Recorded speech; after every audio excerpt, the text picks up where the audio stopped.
Bones are amazing things. They hold us up. They support us. They make us strong. But bones have other uses. In the past, bones were thrown by diviners, seeking out the mysteries of the future.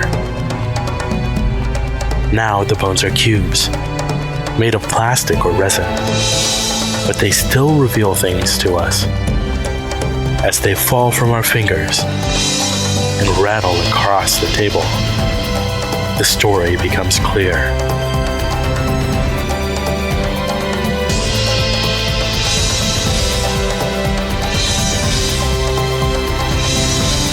Welcome to Bone Throwers Theater, an RPG actual play podcast. And welcome back to Bone Throwers Theater. My name is Jeremy, and we're playing our one-shot as our additional world build to our Wayfinders campaign upcoming. We're playing Reliquary. Nope. I'm Jeff. I'm Johnny. I'm playing Fillani. Oh, wait. My character has a name. Hey, Nehim. Nehim. Nope, that's wrong. Nehim. That's my character. I forgot to announce my character's name, because we actually haven't played as these characters. They're just kind of... Yeah, I don't know why they had us build characters in general. Well, yeah. I think this could be done without characters. Yeah, this game. I think the characters give you your prompt or whatever it's called. Your prompt. Oh, yeah. So my character is Xinoa Poe. Are we to me? Yeah, we jumped all around. Yeah. So My name is Aaron, and I am playing Luthecin Trant. Hi there, my name is Jordan, and I am playing Vonu'ou, the Dinorrhea Scout. I'm Ellie, playing Hokulani. All right. When we left off, we had discovered the group of people that were worshipping the nautical of the baby, and we discovered the relic of the bronzed baby booties. Oh, Lord. We kind of we went off the rails a little bit. Those words are in writing, and it is part of the world at this point. So, at this point, since we ran out of supplies, we need to return back to New Hokulani. When we return to New Hokulani, we need to answer a few questions. Yes. 2, to be precise. I'm just going to pick them. What are we putting at risk at New Hokulani every time we leave? Oh. When we actually go from the planet to the rings to leave the planet, to leave the system, we don't realize this, but the blast site for the spaceships actually is digging closer and closer to a live warhead. Ooh. That is buried under the ground and has been buried for eons. eras. Eras. Periods. Every time we take off, Yeah. we're kind of pushing it towards a warhead. Yes. Yes. Every time. That's a high risk. I like that. Yeah, I like that. Well, it just means that when we start playing the campaign, don't want to visit New Hokulani. I don't know what you're talking about. What's the other question? How do people in New Hokulani react to the relics that we bring back? What have you brought back so far? The bronzed baby booties and the tablet with the inscription about the Dracones. Are they surprised to find that the child of our pontiff is being worshipped on another planet? Yes. I mean, that's kind of what the bronzed baby booties are. Yeah, that's what they represent. Yeah. I think... They're not a fan of the not a cult. Yeah. No, I think they're surprised and would welcome the not a cult. I think no. No. I think they're insulted Yeah. because they're trying to be it sounds like they're trying to be a peaceful planet, and all these warmongers are focusing our attention on that. And I think that this attention of the not a cult is going to even draw further attention to their situation. Yeah, I think Not just the pontiff, but just the planet in general. It's true. I think the pontiff wants to take the baby booties. This is a very interesting piece of world building that may or may not play an important part. Oh no, you wanted a very light, very fun campaign we are going to be carrying these baby booties as a campaign. Like, my character's only goal in life will be to acquire and keep these baby booties. Actually, I'm sure there's a set of 6. That actually makes sense. I just thought of something. What if there's 6 moons? Because that's how many times they have a line and opens up the... and every time a new baby is born in that 1,000 years, and opens up, a new moon is born. Oh, I was just going to make a Marvel reference. Now we're traveling the stars trying to find the 6 baby booties of power. That would be fun. I think zoologists are very intrigued by dracones. Oh yeah, I think this is a new and interesting. Yeah, it's not very well known of species. Only heard of in myth and legend. Awesome. Those are our questions. So now we get to head back off into Yeah, the Space. the wild blue yonder. The final we can frontier. find our way. Take us out into the black. And I believe Ellie had the When last coming back. pick. Yes. So Jeremiah gets pick. One left here. So we go for that one. It doesn't really talk about wagering and risking the relic die.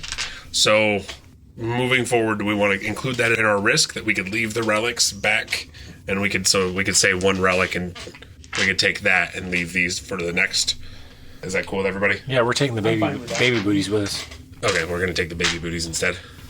All right, so we have picked that one. How many dice on top of the baby booties do we want to wager? Risk. 2. 4.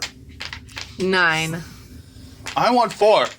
2. That gives us 3 dice. So a total of 3. Fine. There it is. There, I told you, the first one we got, Tauhiri's Nebula. which kind of is interesting. So the first one I flipped was the ace. The first one you put out there. Was the ace. The ace. All right, well, Ace of Diamonds. So that is artificial landmarks. all right, so we are headed to Tauhiri's Nebula. Tauhiri's Nebula is where the pirates of Tauhiri were hiding, and it was kind of walled off. We weren't allowed to go there. Nobody was... somebody discovered a way through the parallels into the nebula. I think that was Kahola. Gohola. Yeah. Yes, that is correct. Tahiri reveals himself to be the leader of the Shandatua and claims they are responsible for the destruction of planetary rings. He declares open season on any protected planet and publicly executes a Light Atua figurehead. X. When X is killed, his death creates a portal into the parallels. The Shandatua use that to escape. There's a hole left in the nebula that looks like a fishhook. Awesome. So when we find an ace, aces are special. There's a couple things that happen with an ace. The first is that there's no roll of dice for an ace. Okay. With an ace, we automatically gain 2d6 into our dice pool. We also gain a relic, and we gain a specific revelation regarding the nature of our quest, which is to acquire the original text of the Wayfinder's Treaty. So we need to define what this highly important artificial landmark is. I'm thinking, obviously, it has to be some sort of massive space station. This could actually be the original parallel station. Yeah. I'm talking like massive space Almost station. like a it's no moon Yeah. type of space station. Let's call it the hooked ring moon The hooked ring? because the rings look like they're spinning fish hooks. An artificial ring around the space station. Yes. Of some sort of satellites. So what if they pulled into a stationary position a rogue planet inside the nebula, No, it's artificial. but artificially keeping it there? No, I like the fact that it's An artificial base. artificial, humongous base. Yeah. Is it still the animistic Ooh. technology? I am Unicron. Yeah. Basically. Yep. Animistic space station. Sentient space station. It knows what it wants. That's scary. Awesome. Can I get a perspective? From the engineer? Yeah. So the question that the engineer is going to answer is, what now disused function do you detect here? Oh. There seems to be some onboard Xilium refineries using technology that is unrecognizable. Could the sentient space station be harvesting Xilium from the nebula? It could be, but it appears to be like this is a disused function. It has not been, from our perspective, it has not been active in quite some time. Gotcha. All right, so we need to figure out another idea. So when we broke, we had said that when we found the ace, we would be calling it. Saying that's the game. Are we still wanting to do that since we turned over the ace right away? Or to go to get the second ace, we're probably going way down. Yeah. How about this? How about we go ahead and finish off this turn? This location. Yeah. Yeah. And then roll right into a commentary? Yes. I think that'd be great. Okay, so what do we discover here that leads us to find the original text of the Treaty of Parallels? The onboard computers have copies of the files, but They're corrupted. Yeah, they're corrupted. They're falsified in certain places where the shunned Atua did not agree.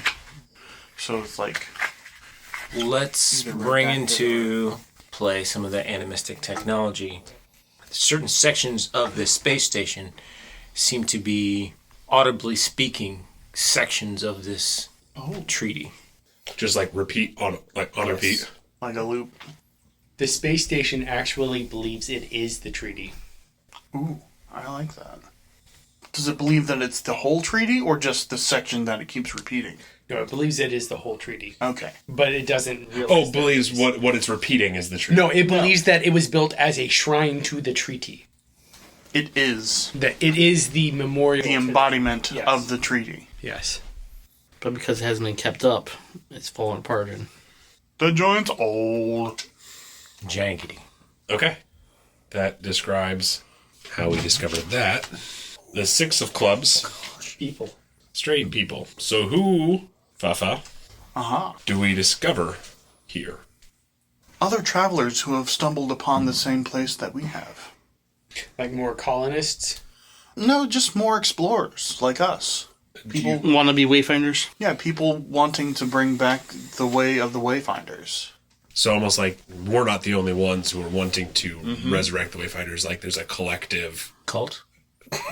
not a cult. No, it's individuals that have the same idea. Yeah. Okay, Great so minds there's- think alike. It's not organized.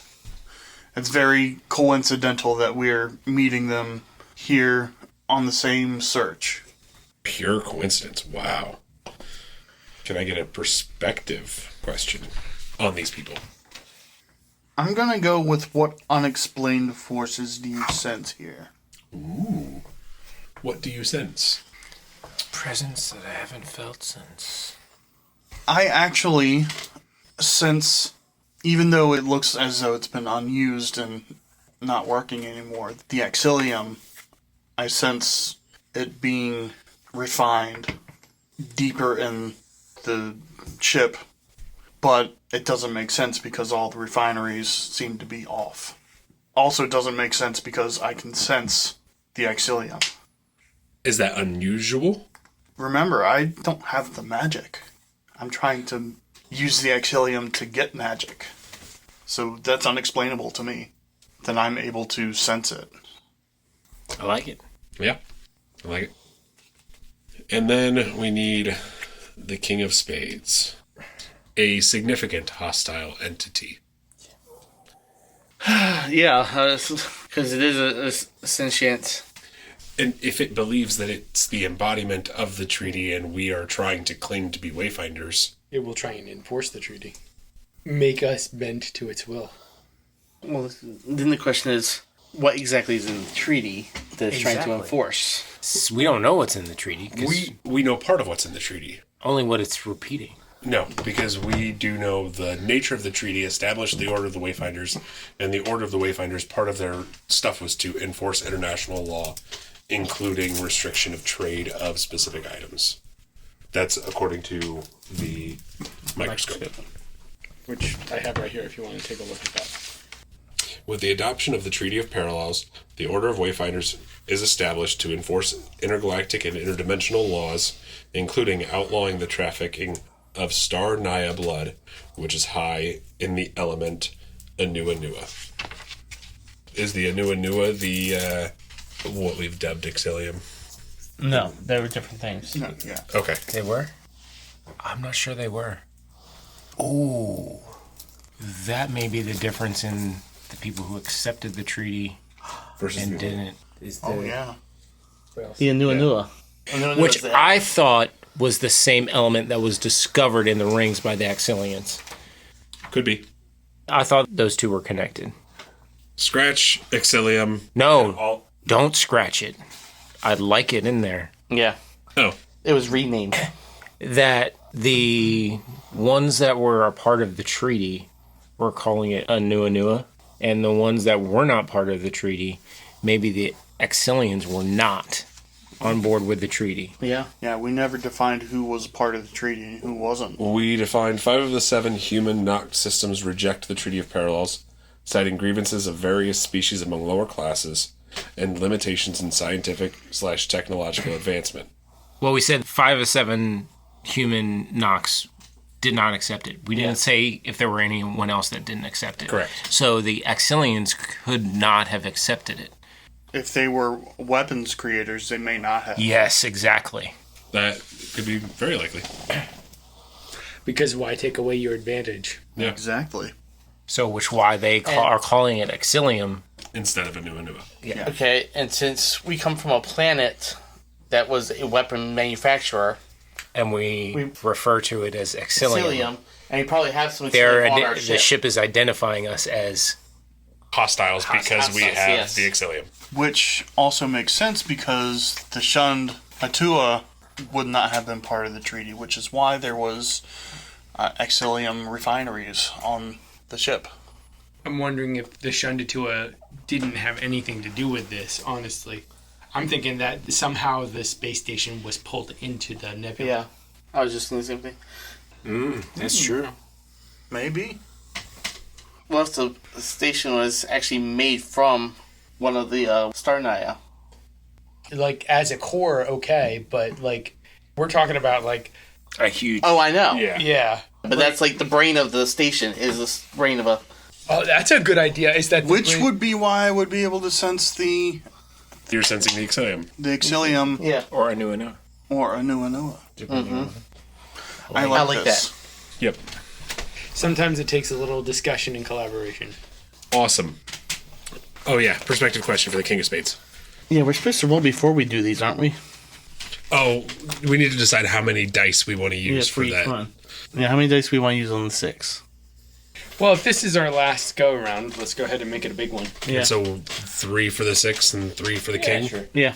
Why not? A 7. 7. All right, so that is a definite success.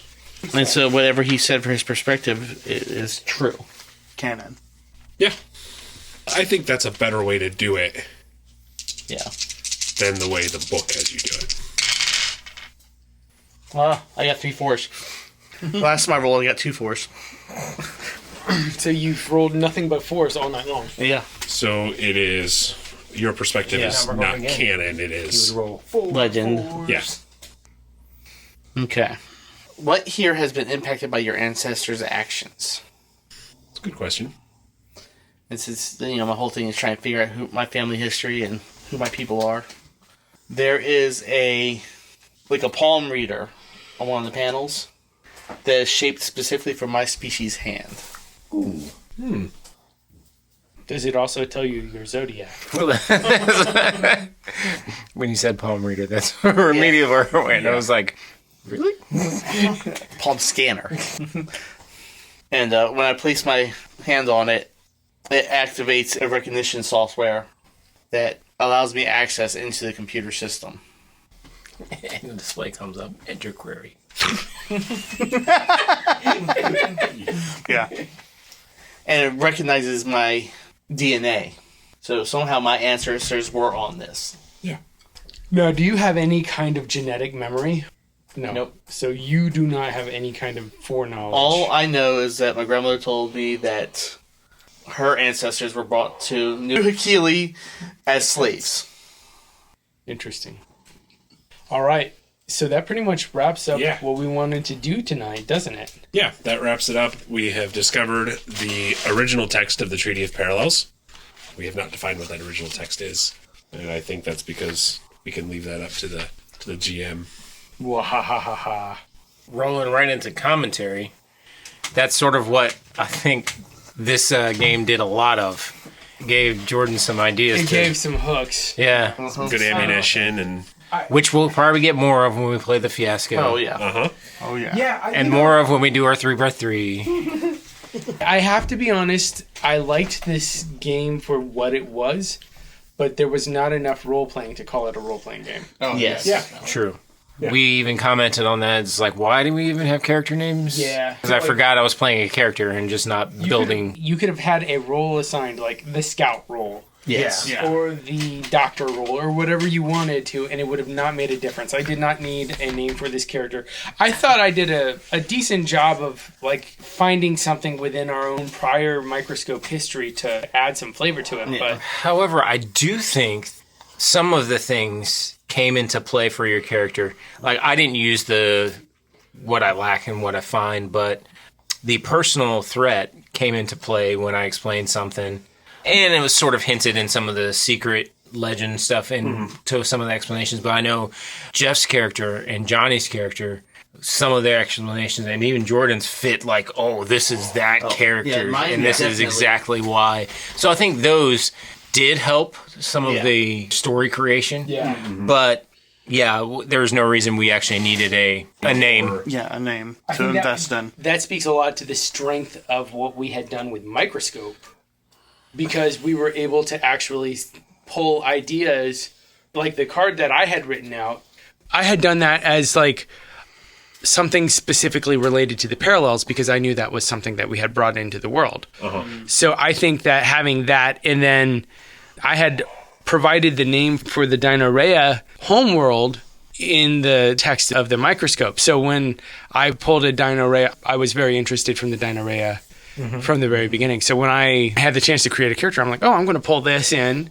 And then that was the first card that I flipped, and I was like, oh, well, this is a little bit of Kismet. right.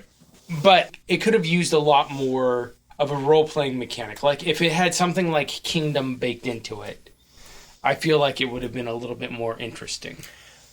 Yeah, I think this game by itself, if we had just not done microscope and jumped into this, I think we would have kind of got halfway through it and been like, I don't know where we're going with this. Yeah. But I think Jordan hit it on the head saying, coming out of microscope, we had a strong background to follow onto.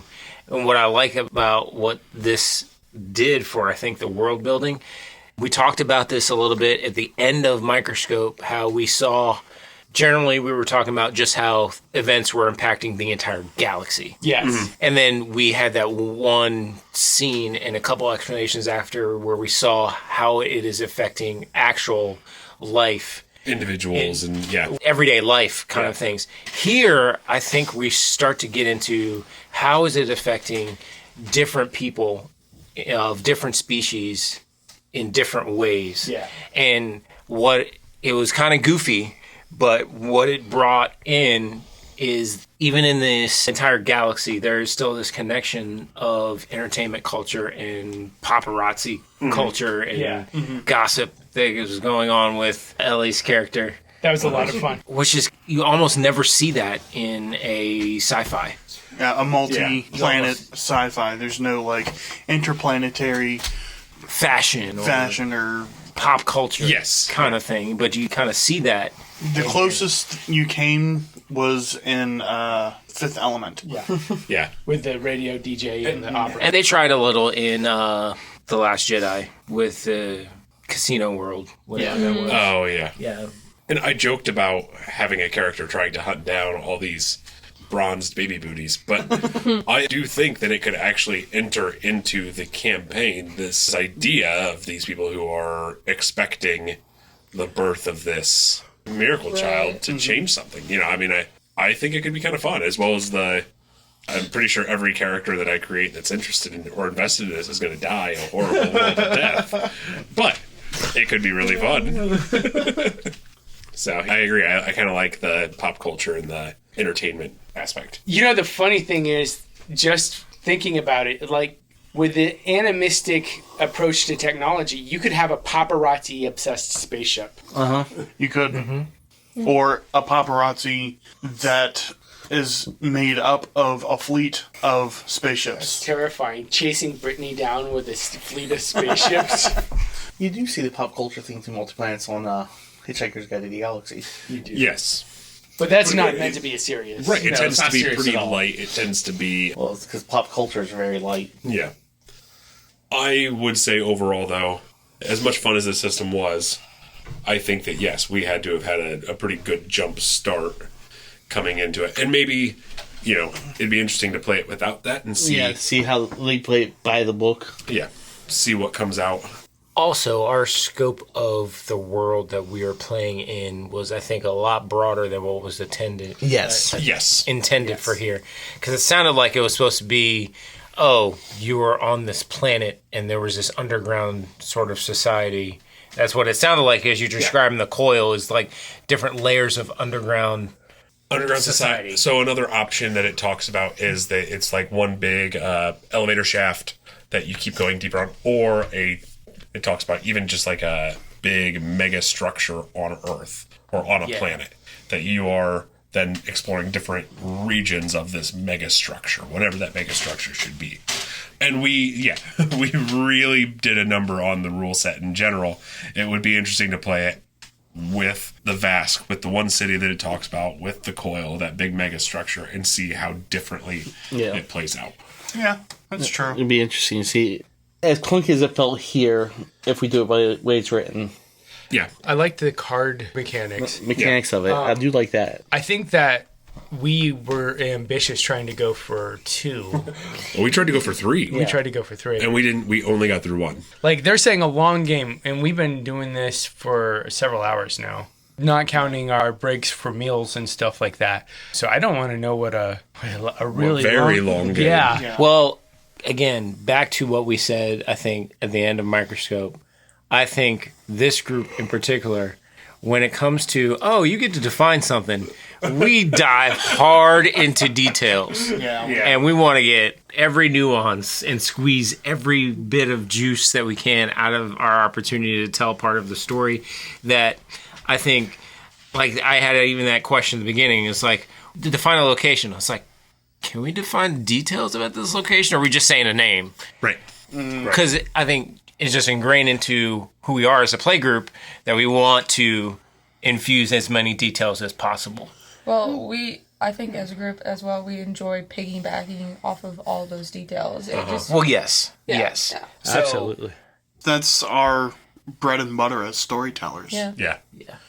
Is the details and piggybacking on each other's ideas to create more details. So I think we probably tend to maybe dive deeper than what Your average most player. writers intended Yeah. for whatever aspect, whatever stage that we are doing in almost any game. Yeah. And again, it's also designed for 4 players. We have 6. Yeah, I definitely felt the lack of being able to rotate through it easier. Yeah. And it also talks about it's very much designed to be collaborative. But I think because we do this a lot, we create details a lot. Yeah. We didn't need a lot of, so I don't know. What do you think? Like, we all, There's a couple times we did. but not as each step of the way, where I feel like in the book it's very much described as discuss this, and it's discuss this, and we're just like, I get to create this deal, and we jump right in and we start writing. I wonder how this game would play as a convention game. I would imagine it being very difficult. And so it's having that discuss this thing in there because people are sitting down, they don't know each other very well. And for a lot of people, they're not as lucky as we are to have a regular group that is into this kind of gaming. So if you're going to try something new, it's going to be very risky. Right.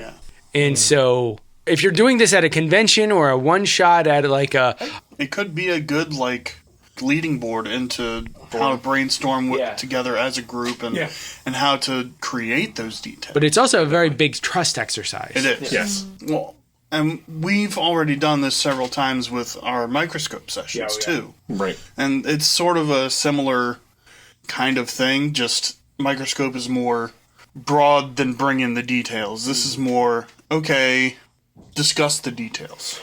Yeah. Also, just to keep in mind what we are purposing this for is we are doing this as a setup to something that we're going to spend the next year and a half, 2 years 3, 4. playing in. Where most people, I think, when they play this game, it's going to be, we're going to play this once, and then whatever they created, it's done with. Yeah. So Cool thought experiment. we are more invested into this. So I think that as well, some of the more thought that goes into when it's our turn will probably prolong It's not as the turn. first thing you think of. It's Let me get this right because we're going to live with this for a while. Yeah. Or let me get this right and phrase it well, or 2 months from now, Jordan's going to make this bite me in the butt. I don't know what you're talking about. You know those space traveling dragons you guys created? Yeah, it wasn't me. Johnny. oh, I definitely came up with this on purpose. I will be honest, though. Everything that I suggested today was the first thing that came to mind.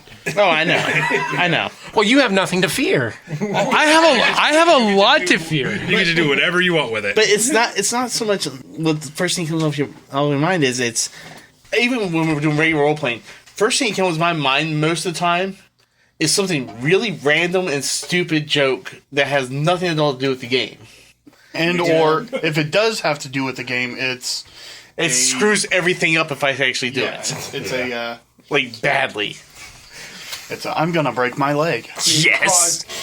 Another thing that I didn't get, so one rule piece that we just completely discarded, by we I mean me, we're supposed to set up these time periods, and each location is supposed to be identified with a time period, but it doesn't play into anything outside of just table setup. And so to me it just didn't make sense to keep rolling with it. Well, that probably make more sense if we hadn't already established time periods for where we're for some of the places that we're already doing. I think it would have made more sense for the way we were doing to be a physical map. Yeah. Yes. Yeah. Which is easier to do in an underground tunnel than space. Yes. So instead, I do like the idea of how we set up a distance map. We kind of have an idea where New Hakili is in relation to other places. Because it was first come, first serve for the planets and the places that we visited. Yeah. You mean we're just not going to Abrams the whole campaign? No, we're not. What do you mean? It took us in Angel's Guard, it took us 2 days to get across town? I think the way I describe time is it takes a dramatically appropriate amount of time to travel from one point to another. But yeah, so no, that was something that we sort of complained about in Angel's Guard. It's like, man, we need to know how long it takes to get here. We need a map. We never had a map. But then, Elements of War, we had a map, and that was very helpful. It was. Yeah, it was. That was very helpful. Now we're doing space, it's going to be so hard to have a map of... So one of the things that's interesting is that I'm thinking of pulling this from Star Wars. They have die codes for how long it takes you to travel from place to place. Yeah, in the D6 system it does. Yeah, so I think that we'll probably be relying on that a little bit more. There's also a galaxy map in the Star Wars book, which I think we could model that. All right, folks, any last words before we go ahead and call it a day? Yeah, actually, I wanted to bring it back to character creation and role-playing. Okay. I know we didn't necessarily, role-play our usual setup where we interact with each other, but I've been sitting here thinking how sad I am thinking I'm not going to be playing Hokulani for this campaign. But I know I had a fun time thinking that I wouldn't be playing this serious male role versus this crazy, I don't know, sidekick to the adventure that's just going to be spreading possible rumors. I thought that it would have been a blast. You were saying before we started recording that you were also thinking of playing a child. I was thinking about playing a child. All the campaigns, not with just you guys, but I'm leading another campaign and playing another campaign soon that I've created another character for, I've always played serious male roles. Except for like extra games that we play, like Fiasco or something, I always play eccentric characters. Stolp. And then I played a horrendous lady that went insane. Oh yeah, that lady. Oh, we didn't have names for those characters. She was a southern woman. Before you thought so. And killed her husband or something like that. I think for a long-term campaign, this made me really want to drive for that eccentric character for long-term. So I think that the Wayfinders, to a certain degree, lend themselves to those who are outside of the normal box. People who are explorers, people who are on the fringes of society in one form or fashion. Well, yeah, because they're nomads. A more eccentric character might not necessarily be a bad fit for this game. The way I like to think of it is for characters like that, I think for any campaign, it's good to create, for any long-term campaign, it's good to create a character that has certain quirks. Yes. Where that will come into play, but that is not the only aspect to your character. If you can't tell, I very much do that. For one-shots, Fiasco, it's you can take that quirk, and that is your character, from start to finish, and that works beautifully. Like Leroy Jenkins. I was going to say, that was what came to mind. Yes, that was a quirk that was just the character. So, like that, when you're thinking of, I need to play a different kind of character, think of a quirk. Could be a ridiculous quirk. It could be a annoying quirk. Could be a serious quirk. It could be something that's just about your character that is like, that's special. That's you. Well, it's funny that you say that, because I've had a couple characters in my notes on my phone for quite some time now. Because that's what Patrick and I do on road trips. We're like, what character do you want to do next? And I developed a child that I have like a Gilderoy Lockhart character. It's all fun and games, but I have a child character that I've been really wanting to play that in serious times I try to help by giving you some information like, hey, did you know? I went to the library last week and I read a book. Trying to be a stress reliever, but... Yeah, but it's like just random facts that the child thought would help, but it just really doesn't. But then like think about the fact that possibly in the future I get that fact right and just let the character arc of like, hey, I can help. Like, I don't know, just like little quirks like that. Yes. It makes the character more realistic. And thinking of a child that starts off silly, but then that huge character arc by the end where it's just like they've grown to understand things. Exactly. So that's one that's been hiding away in my phone that I really wanted to build off of. And that's just one of my little ones. So I just had this random thought. You'll be the Wesley of our ship. Shut up, Wesley. Or the bear of the campaign. Yeah, honestly, yeah.